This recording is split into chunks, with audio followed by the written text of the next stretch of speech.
arraweelo dumar oo dhan bay u aqli roonayde ayaduna awowgeed la naar ma arrin fiicnayne goortii ugaas laga dhiguu ololay suurkii nimankii amiirka u xukumay qoorihii ebere waxay tidhi haddaan laga idlayn way ajalayaane aqlinaaqusyaashii boqraday ooyo dabadeede arrinkeeda waa lagu lumaa oori caana lehe awr wada caddaysana asaan agabkii loo waayin yay tidhi cadduuriyo ilgaal ku amriyoo saara wuxuu yidhi abwaankii ku jiray aqalka reertiisa intaad marisaan ratiga dhiiqadii adabla la ordoo iyadoo engegan aayar khabar siiya gabadhii itaal badan rag waa wada indheeyaaye inanteedii toosnayd hadduu wada ilaalaystay nin waliba anaa eeddo kaa iibin buu yidhi mid bay tidhi allaylkii la joog waana araddaaye oo yaanan kuu iman hadduu ooggu soo kaco ha indhayn dharaartii wad baa jooga aqalkaasi mid bay tidhi shamsada eego oo waaga soo oroode kana aarsa maantii aday oori kuu tahay oo agagarkeedaas ka durug aaska oo dumay isma oga raggana naagtu wou wada adeegtaaye uurowdaysaa laba nin baan kala irdhaysnayne umushay oo islowbay dhashoo loona alalaasiye nin ilma leh asaan arag dharaar aamin qabi waayey arbihii cawadii guuri jiray soo ilbiriqleeye ayadoo nin kale aabba yidhi araggii reerkii fulay baa abraaree harkii oodda soo jebiye eebada iyo gaashaanka iyo qaata ulihiiye inkid iyo dagaal iyo fidnay kala ebiyoodeene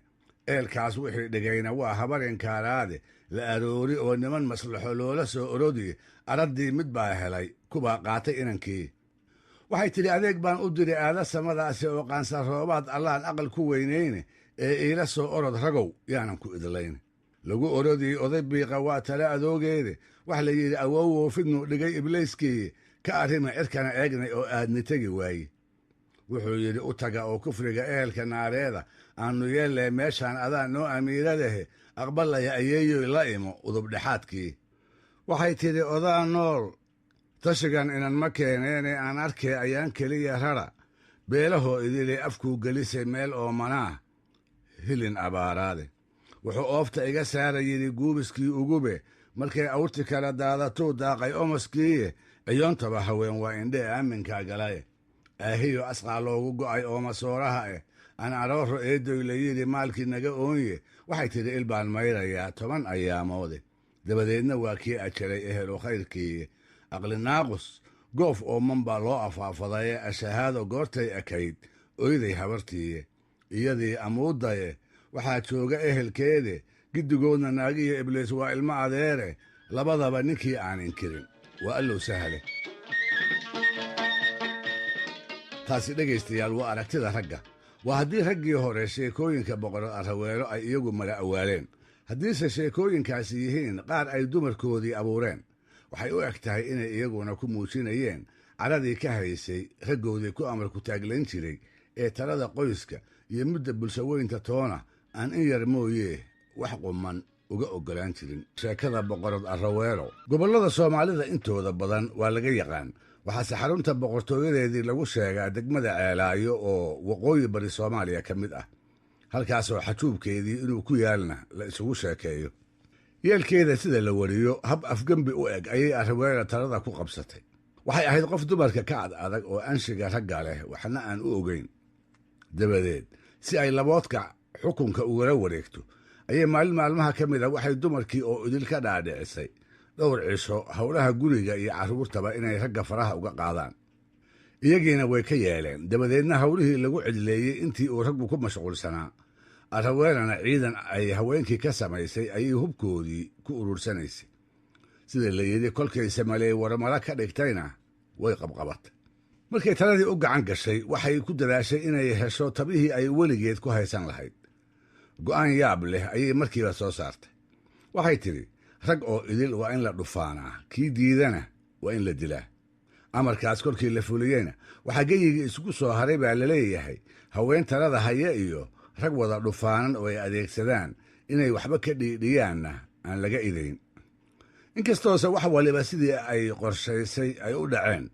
haddana waa dambe ayaa arraweelo waxaa ku soo kordhay welwel ay ka qabto rag aan la dhufaanin oo qoorihii inay weli geyiga ku nool yihiin kuwaasoo xukunkeeda berri ka maalin halis ku noqon kara sidee bay kolka taas ku hubin kartaa ayay isweydiisay waxay soo rogtay markii ay dabin joogtaba dadka ay u taliso xujooyin adag inay soo dhex dhigto, kuwaasoo haddii ay muddo kooban ku furdaamin waayaan dil ku mudan jiray. malaha waxay islahayd xujooyinka adag nin ay ragannimadiisu u dhan tahay mooyee mid la dhufaanay. halkan baa waxaa sheekada kaga soo biira dil iyo dhufaanidba nin keligii Araweele ka badbaaday, nin garaad badan oo ku guulaystay xiniyihiisa oo u nabad qaba inuu geyigana wax kaga noolaado. waxaa la odhan jiray Oday Biiqe, isaga ayaana dadka meel ugu jiray oo si aan loo layn xujooyinkii inkaaraa ee Araweele u furfuri jiray.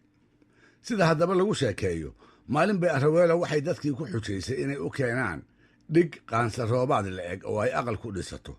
wax ay yeelaan markay garan waayeenna waxay la tashi ugu tageen Oday Biiqe oo markaa ku yidhi, u taga oo weydiista udub la eg oo dhigta lagu celiyo, bal horta inay iyadu keento. markaas bay walaacday, nabadgelyadeedii ayay u cabsatay.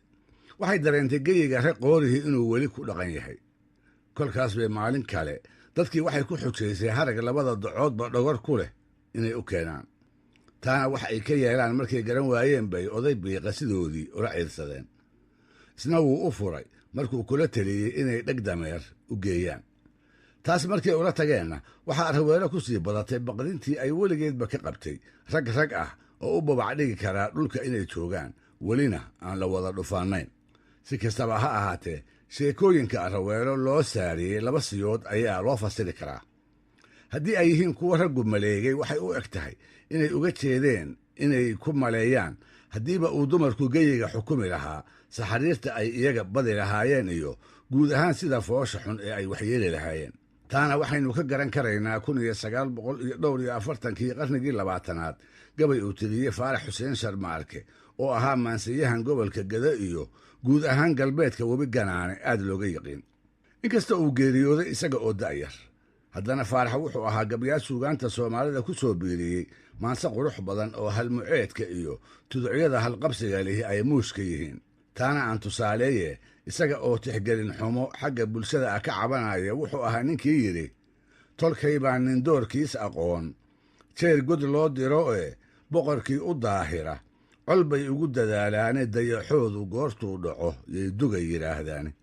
hase ahaatee erayada sida weyn loogu xusuustaa waxay ku jiraan tix uu tiriyey mar uu ku tashaday maanse oo idilba inuu ka shiidaad baxo oo aanu kol dambe gabyin. sababihii go'aankaas ugu wacnaa oo 16 ahaa kolkuu dadka u sheegayey waa tuducii uu ku daray ee dabadeed dalka Soomaalida oo dhan caanka ka noqday. shimbir duulis badan oo dhulkii degi aqoon waayey marun buu libaax labadii daan dalaq yidhaahdaaye inay edebushay doora tahay yaan isaga daay.